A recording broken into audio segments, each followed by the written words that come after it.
Correct the error in the sentence. He says good English.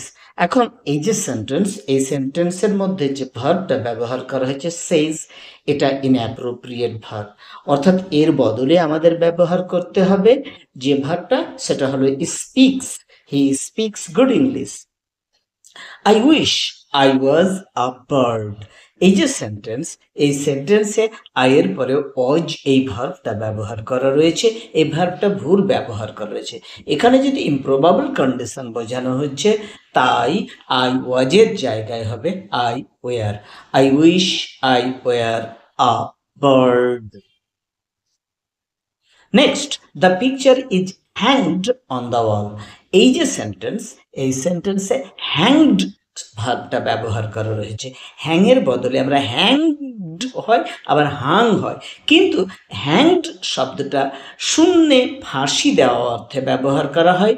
এখানে hanged হবে না, হাং হবে, যেহেতু পিকচারটা ওয়ালে টাঙানো হচ্ছে, তাকে ফাঁসি দেওয়া হচ্ছে না, তাই হাং শব্দটা হবে। Don't speak A lie.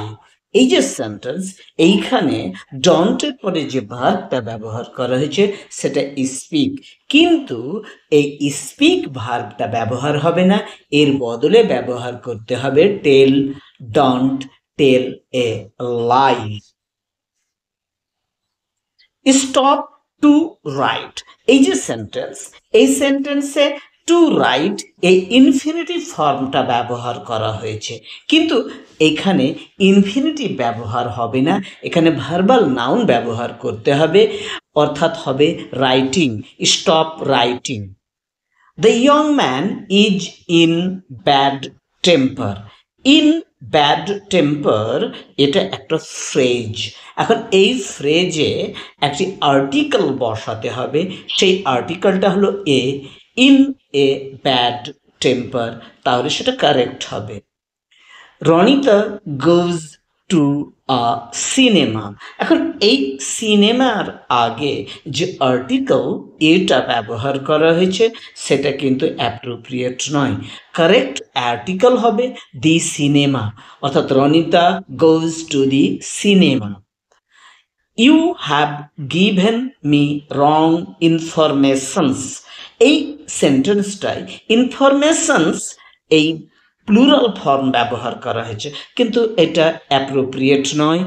Information এর প্লুরাল ফর্ম ইনফরমেশনই হবে। Next, mother advises me to wait here for হার।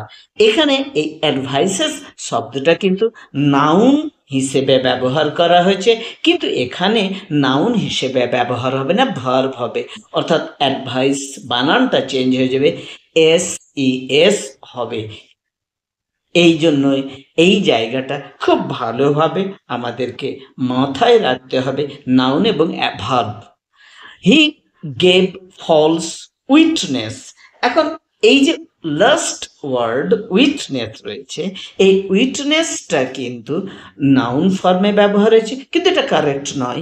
এর বদলে আমাদেরকে ব্যবহার করতে হবে যেটা, সেটা হলো এভিডেন্স, অর্থাৎ he gave false evidence. Thank you for watching. যদি তোমাদের এই ভিডিওগুলো ভালো লাগে, don't forget to like, comment and